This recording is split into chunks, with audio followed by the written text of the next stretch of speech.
ខ្ញុំរាល់ថ្ងៃនេះកូនអ្នកមានឪខ្ញុំតកែលក់ដីទៅណាក៏ផ្អៀងដែរផ្អៀងនឹងគេតោងសុំលុយសុំប៉ះសុំថតសុំក្បែរសុំបាត់ពិសោធន៍ចំណែកម៉ែខ្ញុំងាប់ហើយបើនិយាយពីមាសវិញគាត់ទៅណាមកណាត្រូវជួលមនុស្ស50នាក់សែងគាត់បណ្ដើររួចព្រោះធ្ងន់មាសពេកហ្នឹងចំណែកឯមីងខាងឪវិញរាល់ថ្ងៃអស់លុយទៅនឹងទិញកស៊ូចងលុយតើឯឪពុកមាសខ្ញុំវិញណាថ្ងៃចូលឆ្នាំចិនគាត់ដុតផ្ទះវិឡាមែនតែនអស់20ខ្នងសែនកងម៉ាលេងចាបងស្រីអញ្ជើញមកហាងថ្ងៃនេះចង់ទទួលសេវាកម្មអីដែរឈប់សិនស្ដាប់ខ្ញុំសិនបញ្ញាប់នោះបញ្ញាប់បើបងថ្លៃខ្ញុំវិញណាណាថ្ងៃមុនខ្ញុំទៅលេងផ្ទះគាត់ចពុបជើងនឹងដុំថ្មមុខវាមានគាត់បណ្ដាលឲ្យបាក់ថ្មិញអស់3ជួរដល់ខ្ញុំសួរថាម៉េចមិញទុកថ្មមុខផ្ទះអញ្ចឹងគាត់ថាអានឹងមិនមែនថ្មទេអានឹងពេជ្រគាត់ទុកកលស្បែកជើងចាបងស្រី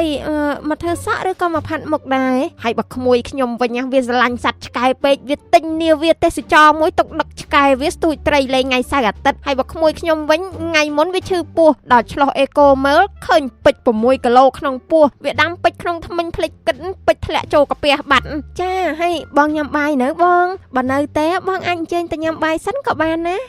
អារឿងបាយទឹកនឹងខ្ញុំមិនសូវគិតទេរាល់ថ្ងៃគិតខ្វល់តែរឿងយាយខ្ញុំគាត់ចាស់រៀងវែងបន្តិចថ្ងៃមុនហ្នឹងមេចោះតិចគាត់ចាញ់តិចពេកអត់ដឹងធ្វើម៉េចក៏ដុតលុយអស់5គីឡូអាំងភ្លើងលេងអូយពិតជាមានមែនតែននិយាយទៅពូជផៅចាឯងគឺថាមានទាំងអស់តែម្ដងឯណោះជីវិតមិនដឹងជាមានក្តីសុខប៉ុណ្ណាទេអូននិយាយអញ្ចឹងក៏ត្រូវដែរតែរាល់ថ្ងៃរឿងសម្ពាធបន្តិចអារឿងយើងជាពូជអ្នកមានហ្នឹង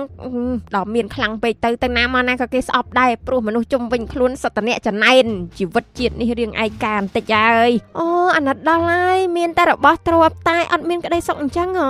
បើខ្ញុំមានទ្រព្យក្តីសុខផ្លូវចិត្តក៏ត្រូវតែមានដែរមិននិយាយអត់ទាន់អស់ភ្លេចនិយាយពីអាហៀហ្នឹងបងប្រុសបកើតខ្ញុំគាត់នោះជាតកែគោដ៏ជោគជ័យជាងគេប្រចាំទ្វីបអាស៊ីថ្ងៃមុនគ្រាន់តែគាត់ទៅមើលកុនគាត់មកទិញសម្បត្តិក្រោយគេថាអស់កៅអីហើយគាត់ខឹងពេកទិញរោងកុនទាំងមូលធ្វើក្រោលគោឲ្យគោដេកលេងតែហ្មងកុំចូលឲ្យសោះអូនឯងជឿអត់ចា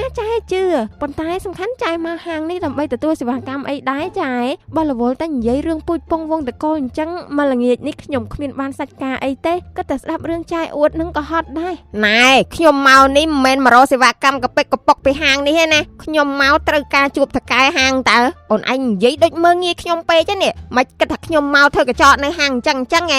ដូចតឡើងហាងពេកហើយខ្ញុំមករកថកែហាងអូចាអញ្ចឹងប្រហែលជាត្រូវការនិយាយរឿងការងារធំដុំហើយចាំខ្ញុំតាក់ទងទៅលោកស្រីថកែឲ្យចាយអង្គុយចាំសិនទៅចាយហើយណែផ្លេចជម្រាបចាយរឿងមួយគឺថាខែថ្មី promotion ថ្មីរង្វាន់ក៏ថ្មីផងដែរឱកាសឈ្នះរង្វាន់ iPhone ជាច្រើនស៊េរីដោយគ្រាន់តែធ្វើការភ្ជាប់គម្រោងកាដូនិងកាដូ Plus ប្រចាំខែចាប់ពីថ្ងៃនេះរហូតដល់ថ្ងៃទី31ខែកក្កដាឆ្នាំ2026លោកអ្នកនឹងទទួលបានលេខកូដ8ខ្ទង់តាមរយៈ SMS ពីមិត្តហ្វូនដើម្បីចូលរួមចាប់រង្វាន់ប្រចាំខែគឺ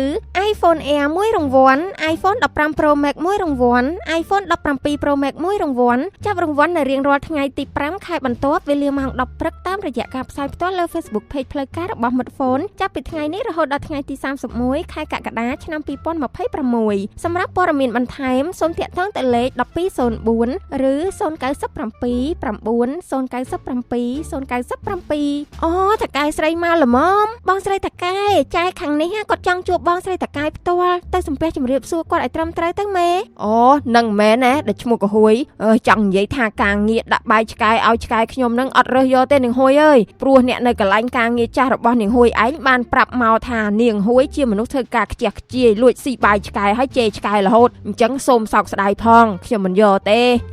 ក្រែងចាយហួយជាកូនចៅផៅសណ្ដានអ្នកមានកបពកច្រែកដីជន់ផ្អៀងអីមិនបានជាមកដាក់ពាក្យទៅវិញគាត់កុហកទាំងអស់មែនក៏ហួយពូជវាអ្នកមានមែនតែសុទ្ធតែសាច់ឆ្ងាយទេឆ្ងាយដាច់អាឡ័យតែម្ដងគេមានតែគេទេតែក៏ហួយនឹងនិយាយពីអួតមហាអួតយកឈ្មោះគេទៅអួតបំប៉ោងគ្មានចេះស្អីទេគេកាត់ការចោលអស់ហើយតើពូជគាត់មានមែនអត់តែគាត់ទេអត់ទាំងទ្រព្យអត់ទាំងមាយាទក៏មានមោទនភាពដែលមានសាច់ញាតិជាអភិជនឆ្លោះកញ្ចក់មើលខ្លួនសមត្ថភាពប៉ុណ្ណា